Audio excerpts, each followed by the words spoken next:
बिस्मिल्लाहिर्रहमानिर्रहीम। अस्सलाम वालेकुम नाज़रीन, आप यूट्यूब चैनल देख रहे हैं। मैं इमरान खान हूँ। डोनाल्ड ट्रंप ने एक मरतबा फिर जंगबंदी में तौसीह कर दी है। यानी डोनाल्ड ट्रंप का तो अजीबोगरीब हाल कर दिया ईरान ने। ऐसा लगता है कि ईरान को बिल्कुल पता है और उसकी गहरी नज़र है कि डोनाल्ड ट्रंप पे अमेरिका में कितना दबाव है। अब वो इस दबाव को इस्तेमाल भी कर रहा है। ईरान को इस बात का आइडिया है कि अमेरिका दुनिया में तनहा होता जा रहा है, उसके पुराने सारे साथी उसको छोड़ गए हैं और इस वक्त आलमी सतह पे उसको वो हमायत हासिल नहीं है जो माजी में हुआ करती थी। जबकि डोनाल्ड ट्रंप की अपनी हुकूमत और पोजीशन अमेरिका के अंदर काफ़ी कमज़ोर है और वो मिड टर्म इलेक्शन जीतने की पोजीशन में भी नहीं है।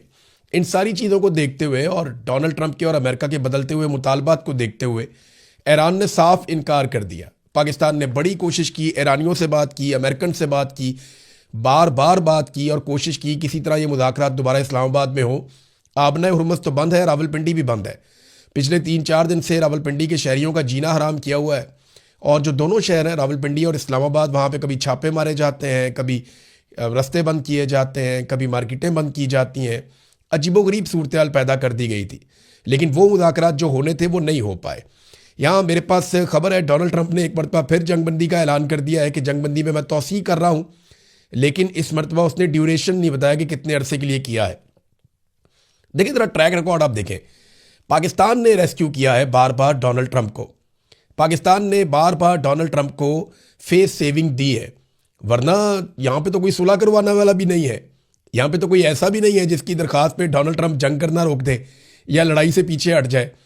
पिछली मरतबा आपको याद है डोनाल्ड ट्रंप को लड़ाई रोकनी थी तो डोनाल्ड ट्रंप ने पाकिस्तानी वज़ीर आज़म को एक ट्वीट भेजा था जिसे as it is copy paste कर दिया था पाकिस्तान के वज़ीर आज़म ने गलती से, और उसके बाद डोनाल्ड ट्रंप ने उसी का हवाला देते हुए जंग को रोक दिया था। और इस मरतबा फिर ऐसा ही हुआ कि पाकिस्तान के वज़ीर आज़म से ही अपील करवाई गई और डोनाल्ड ट्रंप ने कहा जी ठीक है मैं एक दफ़ा फिर जंग रोक देता हूँ, और पाकिस्तान के वज़ीर आज़म ने डोनाल्ड ट्रंप का शुक्रिया भी अदा कर दिया। ये 3 मरतबा हो चुका है। पहले ये हुआ था कि डोनाल्ड ट्रंप ने ये अनाउंस किया कि वो पूरी सिविलाइजेशन को तबाह कर देगा, वो तमाम पावर प्लांट्स को उड़ा देगा, तमाम पुलों को उड़ा देगा और ईरान को तबाही के इस तरह के मंजरनामे में बदल देगा। ईरान का मंजरनामा पूरा तबाही से ऐसे बदल देगा कि ईरान कई दहाइयों तक वापस खड़ा नहीं हो पाएगा। ये इस किस्म की बड़ी खौफनाक धमकियां डोनाल्ड ट्रंप ने दी थी। उन धमकियों के बाद ईरान ने डरने से इनकार कर दिया और ईरान ने कहा ठीक है जो आपने करना है वो आप करें। और फिर डोनाल्ड ट्रंप डेडलाइन देता रहा। पहले डोनाल्ड ट्रंप ने 2 दिन की डेडलाइन दी, फिर 6 दिन की डेडलाइन दी, फिर जनाब डेडलाइन को मज़ीद बढ़ा दिया और फिर पाकिस्तान की जानिब से एक ट्वीट आता है और डोनाल्ड ट्रंप कहता है जी मैं 2 हफ्ते के लिए मज़ीद रुक रहा हूँ। इन 2 हफ्तों के बीच में शुरू में मुज़ाकरात हुए जो नाकाम हो गए। डोनाल्ड ट्रंप ने फिर धमकाना शुरू किया कि दोबारा मुज़ाकरात में बैठो नहीं तो मैं ये कर दूंगा वो कर दूंगा, और ईरान मुज़ाकरात में नहीं बैठा। डोनाल्ड ट्रंप ने काफ़ी धमकियां दी। पाकिस्तान के फील्ड मार्शल ईरान में गए, 3 दिन वहाँ पर रहे, उनसे बातचीत की और डोनाल्ड ट्रंप को बताया कि ईरान के फलां मसाइल है उनको आप हल करें। ख़ास तौर पे जो बैरूनी नाकाबंदी ये की हुई है अमेरिका ने, मैं आज आपको मैप की मदद से दिखाऊंगा कि ये नाकाबंदी उन्होंने कहाँ की हुई है, इस पर ईरान के जो एतराज़ात थे वो भी बताए। और डोनाल्ड ट्रंप ने फिर जनाब फतह का ऐलान कर दिया और झंडे गाड़ दिए। ईरान ने फिर इनकार कर दिया। डोनाल्ड ट्रंप ने फिर धमकी लगाई, ईरान ने फिर इनकार कर दिया। और अब डोनाल्ड ट्रंप ने एक मरतबा फिर धमकी लगा दी थी। उसने कहा मैं पूरा मुल्क ही धमाके से उड़ा दूंगा अगर ईरान हमारे साथ कोई डील नहीं करता तो। साथ ही डोनाल्ड ट्रंप ने यह भी कहा था आज से 1 दिन पहले, यानी कल के दिन में डोनाल्ड ट्रंप ने कहा था कि मेरा कोई इरादा नहीं है कि मैं जंगबंदी के अंदर तौसीह करूं या जंगबंदी जो है वो जारी रहे। जंगबंदी खत्म हो जाएगी और दोबारा से हमला हो जाएगा। आज बुध का दिन है और आज जंगबंदी खत्म होकर दोबारा लड़ाई शुरू होना थी।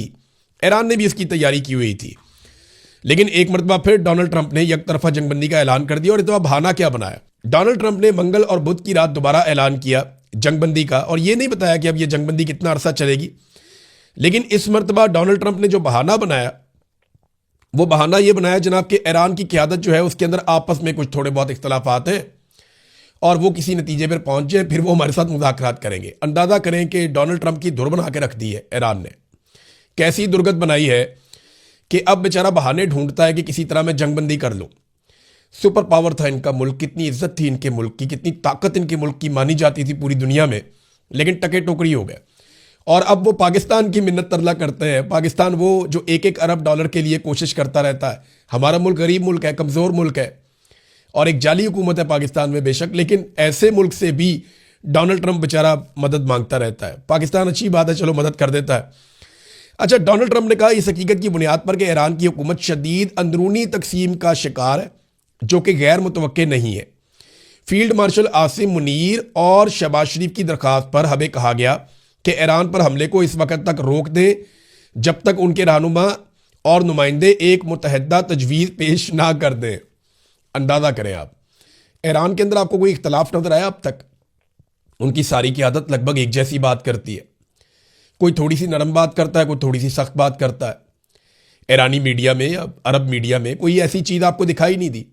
लेकिन अमेरिका के अंदर इख्तलाफात की खबरें पूरी दुनिया का हिस्सा बन रही हैं। सारी दुनिया को पता है कि शदीद तरीन इख्तलाफात हैं अमेरिका के अंदर। बार बार वहां पे कभी इस्तीफे सामने आ जाते हैं, कभी आर्मी चीफ को वहां से ओहदे से हटा दिया गया, 21 जर्नैलों को फारिग कर दिया गया। ये सारा कुछ तो अमेरिका में हो रहा है। ईरान में तो उनके लोग मारे गए, इसके बावजूद वहां पे कोई इख्तलाफ सामने नहीं आया। बार डोनाल्ड ट्रंप ने अब ईरान के अंदरूनी इख्तलाफात को बहाना बनाकर जंगबंदी को आगे बढ़ा दिया। भाई अगर अंदरूनी इख्तलाफात थे तो ईरान कोई रिक्वेस्ट कर देता ना कि जंगबंदी मजीद बढ़ा दे। ईरान ने जंगबंदी बढ़ाने की रिक्वेस्ट नहीं की, बल्कि ईरान ने इस मरतबा जो फाइनल धमकी है वो ईरान ने दी हुई थी। ईरान ने यह कहा था, और यह बाकायदा इसके ऊपर खबरें हैं, आलमी मीडिया ने यानी मिरर के ऊपर यह खबर छपी हुई है कि ईरान ने सीज फायर खत्म होने पर अमेरिका पर जहन्नुम के दरवाजे खोलने और बहुत सारे नए सरप्राइज देने का दावा किया हुआ है। और ईरान ऐसा कर सकता है क्योंकि उसने तैयारियां की हैं इस बीच में। अब यहां पे जो ईरान की जानिब से एक धमकी दी गई थी साफ, वो ये थी कि अमेरिका ने अगर पड़ोसी ममालिक से हमारे ऊपर हमले किए, यानी जो गल्फ ममालिक हैं, खलीजी ममालिक हैं, अगर वहां से हमारे ऊपर हमले किए तो उनकी ऑयल तनसीबात को हम तबाह कर देंगे। ये ईरान ने खबरदार किया था कि अब किसी भी सूरत अपने ममालिक को ईरान के खिलाफ आपने इस्तेमाल नहीं होने देना। और ये पासदारान इनकलाब के एरोस्पेस कमांडर माजिद मूसवी ने यह स्टेटमेंट दिया था, जिन्होंने मिसाइल और ड्रोन दागने होते हैं, साफ कह दिया था। और इस मरतबा जो सारा बोझ है वो अरब ममालिक के ऊपर पड़ना था, क्योंकि इन्होंने अटैक सीधा अरब ममालिक के ऊपर कर देना था। अब ट्रंप की धमकियां काम नहीं की, ईरान नहीं माना।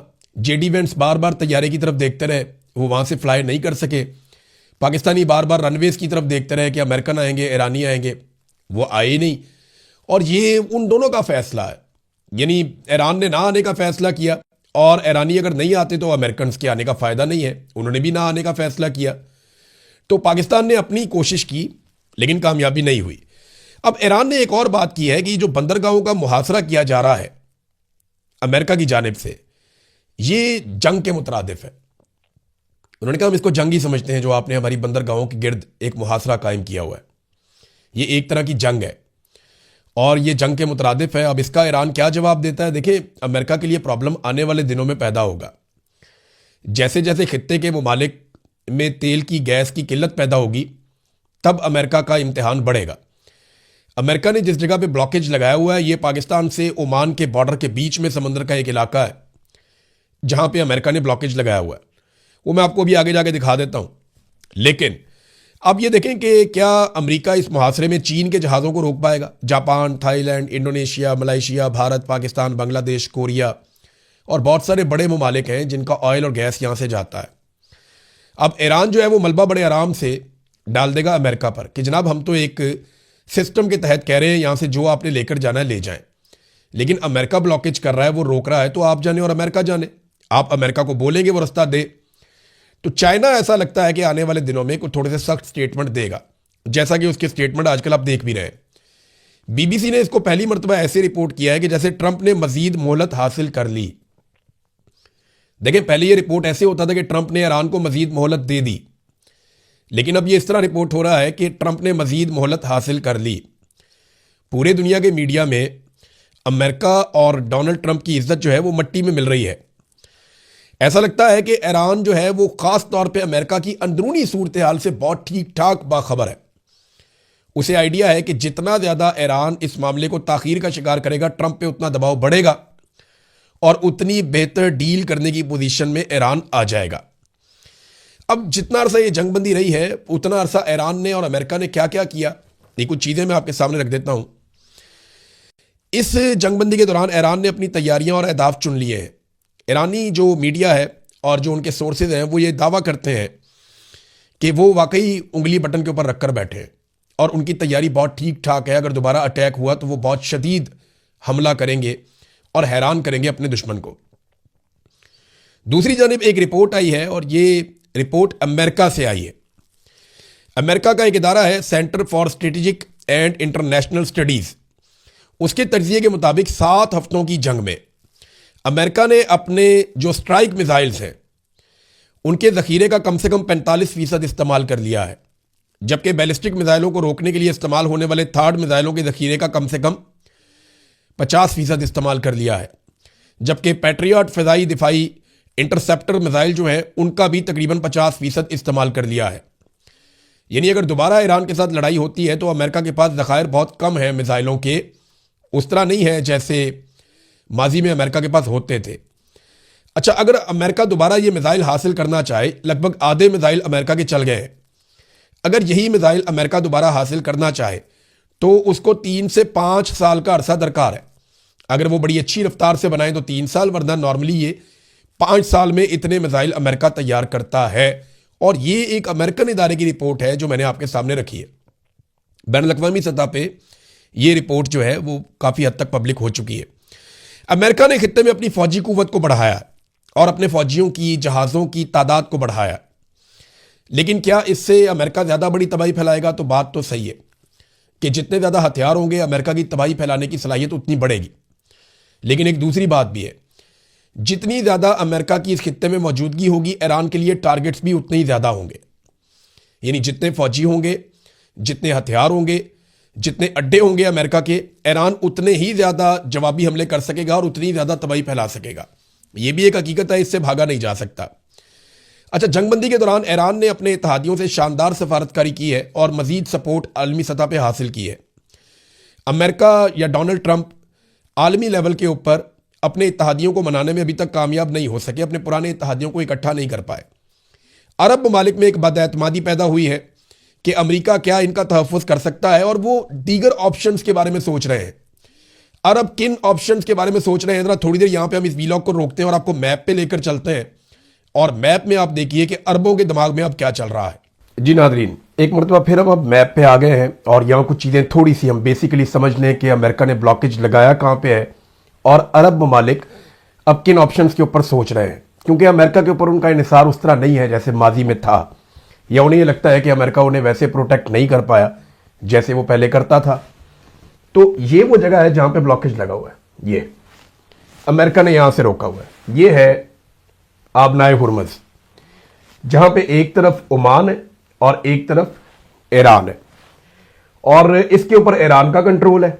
यहाँ से सारा तेल निकल कर जाता है दुनिया में और यहाँ पे अमेरिका ने ब्लॉकेज लगाया हुआ है इस जगह पे। अब जो जहाज यहाँ से गुजरकर बाकी दुनिया की तरफ जाना चाहेंगे उन्हें अमेरिका रोक सकता है और यही हथियार अमेरिका लगातार इस्तेमाल कर रहा है। सऊदी अरब क्या सोच रहा है, यूएई ने कौन सी नई तजवीज़ निकाली है और उसके ऊपर वो गौर कर रहे हैं। ऐसा नहीं है कि ये फौरी तौर पे हो जाएगा, ये प्रोजेक्ट 10-10 साल बाद औकात ले जाते हैं या इससे ज़्यादा वक्त भी लग जाता है। जदीद मशीनों के साथ भी करें तो बहुत टाइम लग जाता है। अब मैं आपको एक्चुअली बताता हूं कि सऊदी अरब के दिमाग में क्या चल रहा है।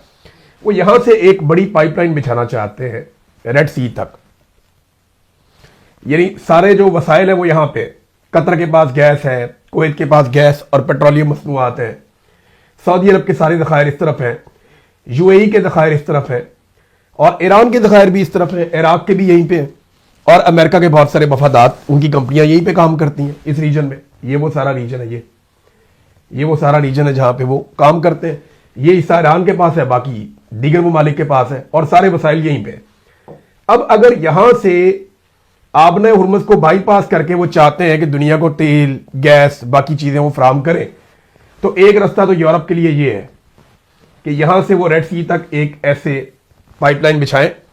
इसी पाइपलाइन को कुवैत भी इस्तेमाल करे, कतर भी इस्तेमाल करे, यूएई भी इस्तेमाल करे, बहरीन भी इस्तेमाल करे, सऊदी अरब भी इस्तेमाल करे और एक अच्छी खासी पाइपलाइन बिछाकर, जैसे कि पहले एक पाइपलाइन यूएई ने बिछाई हुई है, यूएई ने यहां से लेकर यहां तक एक पाइपलाइन बिछाई हुई है। ये फजीरा पाइपलाइन है लेकिन वो इतनी इफेक्टिव नहीं है, ठीक ठाक उसमें से फिर भी फ्यूल चला जाता है। तो यूएई ने एक बिछाई भी हुई है और उसको नुकसान भी पहुंचा था पीछे लड़ाई के दौरान, पाइपलाइन का एक मसला ये भी होता है कि आप एक मिसाइल मारें, कहीं से भी आप पाइपलाइन को तबाह करें, उसके बाद वो नकारा हो जाती है और फौरी तौर पे आप बैठ जाते हैं फारिग होकर। बहरहाल ये एक प्लान है कि यहां तक पहुंचाया जाए। जो इसराइल का प्लान था वो ये चाहता है कि वो यहां तक पहुंचाए पाइपलाइन, ताकि इसराइल सारे मगरबी ममालिक को पेट्रोलियम मसनूआत बेचे जो यहां से जाए।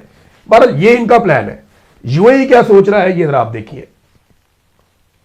ये जनाब यूएई का मैप है। पहले आप समझ लें कि यूएई है कहां तक। ये गल्फ ऑफ ओमान में जाता है, गल्फ ऑफ पर्शिया से, यानी ये है आबना हुर्मुज़। ये आबना हुर्मुज़ है। ये जो छोटा सा ब्राउन एरिया आपको नजर आ रहा है ना, ये ओमान का है। यूएई का प्रॉब्लम यह है कि आबना हुर्मुज़ के एंड तक यूएई नहीं जाता।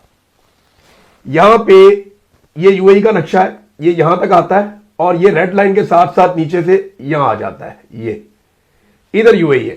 ओमान का एक हिस्सा ओमान से कटा हुआ है और वो हिस्सा ये है, ये, और यही हिस्सा आबना हुर्मुज़ के ऊपर जाकर लगता है। तो ईरान इसीलिए कहता है कि आबना हुर्मुज़ ये वो एरिया है, इसके ऊपर कंट्रोल होना चाहिए ईरान का और ओमान का, क्योंकि यहां पे नक्शे में यूएई मौजूद नहीं है। तो यूएई ने एक नया फॉर्मूला निकाला, वो मैं भी आपको आगे दिखाता हूं। उनका फॉर्मूला यह है कि वो यहां से लेकर यहां तक समंदर खोद देंगे, यानी जमीन को इतना ज्यादा खोद देंगे यहां से यहां तक कि बड़े बड़े बहरी जहाज, जैसे कि नहर स्वेज मैंने आपको बताया था कि वो मिस्र ने अपने बीच में एक बहुत चौड़ा रास्ता बनाया और एक समंदर को दूसरे समंदर से मिला दिया, उस पर उन्होंने बहुत पैसा बनाया। अब यूएई का फॉर्मूला यह है कि वो यहां से फुजीरा तक एक बहुत बड़ा समुद्री रास्ता बनाएंगे। कैसे बनाएंगे जरा ये देखिए आप। ये नक्शा उन्होंने दिया है, ये देखें। यहां से ये स्टार्ट होता है समंदर पूरा, ये आता है और ये यहां तक आ जाता है। तो इन्होंने आबना हुर्मुज़ को बाईपास करके ये जो पर्शियन गल्फ है इसको गल्फ ऑफ ओमान के साथ मिला दिया और इससे वो ये सोचते हैं कि उन्हें ये फायदा होगा कि इस एरिया में से गुजरना नहीं पड़ेगा। लेकिन ये कितना अरसा लगेगा इसके बारे में कुछ नहीं कहा जा सकता। एक तजवीज ये भी आ गई है कि इस तरीके से जान छुड़ाई जाए। अच्छा, ये एक बहुत बड़ा डेवलपमेंट का प्रोजेक्ट भी बन जाएगा। जैसे ये साथ साथ इन्होंने पहले आपने देखा ये बहुत बड़े बड़े इन्होंने एरियाज बनाए हुए, बहुत महंगे एरियाज, ये दुनिया के महंगे तरीन रिहायशी विलास यहां पे है। तो अगर बीच में समंदर आएगा तो इसको भी उसी तरह सजाएंगे। मैं आपको दिखाता हूं कैसे। ये देखें, ये उनका आइडिया है। ये ऐसे समंदर को वो लेकर जाना चाहते हैं और अभी तो आइडिया है लेकिन ये एग्जीक्यूट कर लेते हैं और इस तरह ये इसको डिजाइन करना चाहते हैं कि इसको भी ये बेचेंगे, बहुत बड़ी रियल स्टेट की एक मार्केट भी बनेगी। तो ये अरब ममालिक अलग अलग चीजों पे सोच रहे हैं, लेकिन किसी के पास भी क्विक सोल्यूशन कि फौरी तौर पे ये मसला हल हो जाए, किसी के पास ऐसा हल नहीं है। जी नादरीन, अब आपने देखा कि वहाँ जो अरब ममालिक हैं वो दीगर किन चीज़ों के बारे में सोच रहे हैं और ये चीज़ें तभी दिमाग में आती हैं जब आपको इस बात का यकीन हो जाए कि ये खित्ता पहले जैसा नहीं रहेगा। डॉलरों की किल्लत भी हो रही है। यूएई की मिसाल आपके सामने है कि उन्होंने अमेरिका से ये कहा कि हम दीगर करेंसियों में नहीं तो फिर काम करने पे मजबूर हो जाएंगे। तो डॉलर की एक किल्लत है वहाँ पे और अरब ममालिक को बड़े मिसाइल का सामना है, वहाँ से लोगों ने पैसा निकाला भी है बहुत बड़े पैमाने पर।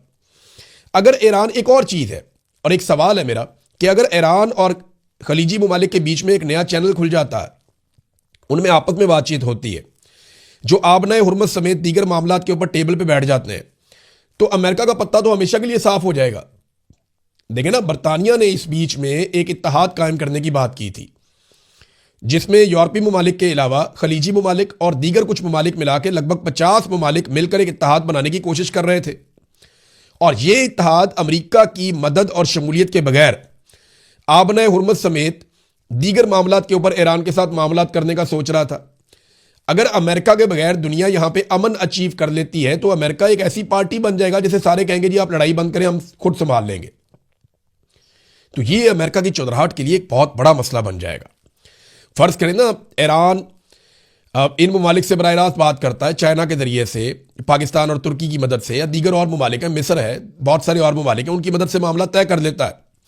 तो अमेरिका और इसराइल अपनी फौजी बर्तरी के बावजूद हर मैदान में ये जंग हार जाएंगे। ईरान ने माजी की निस्बत इस मरतबा अरब ममालिक के हवाले से सख्त मौक़िफ़ लिया है और जो वार्निंग जारी की मैंने आपको पहले ही बता दी कि अगर हमारे पड़ोसी ममालिक ने अपनी सरजमीन अब इस्तेमाल होने दी तो हम डायरेक्ट उनकी ऑयल की जो तनसीबात हैं उनके ऊपर ही अटैक करेंगे। अब नाज़रीन, पाकिस्तान के अंदर एक ढिंढोरा पीटा जाता है और बार बार कहा जाता है कि डोनाल्ड ट्रंप हमारी बड़ी बात मानता है। देखिए, इसमें मैं एक चीज़ आपके सामने रख देता हूँ। डोनाल्ड ट्रंप पाकिस्तान की बात नहीं मानता। पाकिस्तान डोनाल्ड ट्रंप की बात मानने पर मजबूर है, क्योंकि यहां पे एक जालिम रजीम है जो इंसानी हकूक की खिलाफ वर्जियां करके, मैंडेट चोरी करके ज़बरदस्ती आकर बैठा हुआ है। एक ऐसे फील्ड मार्शल हैं जिन्होंने एक्सटेंशन ली हुई है और इस्तिस्ना लिया हुआ है, और एक जाली हुकूमत उन्होंने अपनी मर्जी की बनाई हुई। अब ये लोग मिलकर अमरीकी सदर के साथ बेहतरीन ताल्लुकात कायम रखना चाहते हैं, और जो वो कहता है ये वो कहते हैं, जैसा वो कहता है वैसा ये करते हैं। अगर देखें ना, इतने इनके अमेरिका के साथ ये कह रहे हैं जी वो हमारी बात मानता है, हमारे बड़े अच्छे ताल्लुकात हो गए हैं, तो ज़रा 100-200 अरब डॉलर की सरमायाकारी ले आए ना पाकिस्तान में। अगर अमेरिका इतनी बात मानता है तो सरमायाकारी लाकर दिखाओ पाकिस्तान में। अगर इतनी बात मानता है तो भारत से अपना पानी छुड़वा ले। अगर इतनी बात मानता है तो उसके साथ मसला कश्मीर पे बात कर ले, वो हल करवा ले, और इसराइल से सीज फायर पे आमादगी करवा ले। देखें ना, आप बोर्ड ऑफ पीस में भी आप कहें ना अमेरिका को, इसराइल के ऊपर बार बार फ़लस्तीन पे हमले क्यों कर रहा है इसराइल, वहां से भी सीज फायर के ऊपर अमल दरामद करवाएं। फिर IMF की शराइत ही आप नरम करवा लें अगर इतनी वो आपकी बात मानता है तो, या कोई कर्जे अपने माफ़ करवा ले, या कोई सूद अपना माफ़ करवा ले, या ईरान और रशिया से, जैसे इंडिया ले रहा है गैस और पेट्रोल वहां से रशिया से और ईरान से वो लेता है, वैसे ही आप भी कोई रास्ता निकाल लें अगर अमेरिका आपकी इतनी बात मानता है। तो सादी बात यह है कि अमेरिका बात कोई नहीं मानता हमारी, हम उसकी बात मानते हैं, जो वो कहता है वैसा हम करते हैं। और ईरान पाकिस्तान को स्ट्रेटेजिकली एक ऐसे मुल्क के तौर पे देखता है जिसके साथ वो हमेशा ताल्लुकात बेहतर रखेगा। उसकी वजह यह है कि हमारा बॉर्डर आपस में लगता है, और एक नया फ्रंट ईरान कभी नहीं खोलेगा। वो हत्तुल इम्कान कोशिश करेगा कि पाकिस्तान के साथ ईरान के बेहतरीन ताल्लुकात कायम रहे, ताकि जब भी कभी वेस्ट के साथ बात करनी पड़े तो ये एक ऑप्शन हमारे पास हमेशा मौजूद रहे। नाज़रीन, बाकी चीज़ें आपके साथ शेयर करूंगा नेक्स्ट वीलॉग में। अब तक लेते हैं, अपना ख्याल रखिएगा, अपने इस चैनल का भी। अल्लाह हाफ़िज़।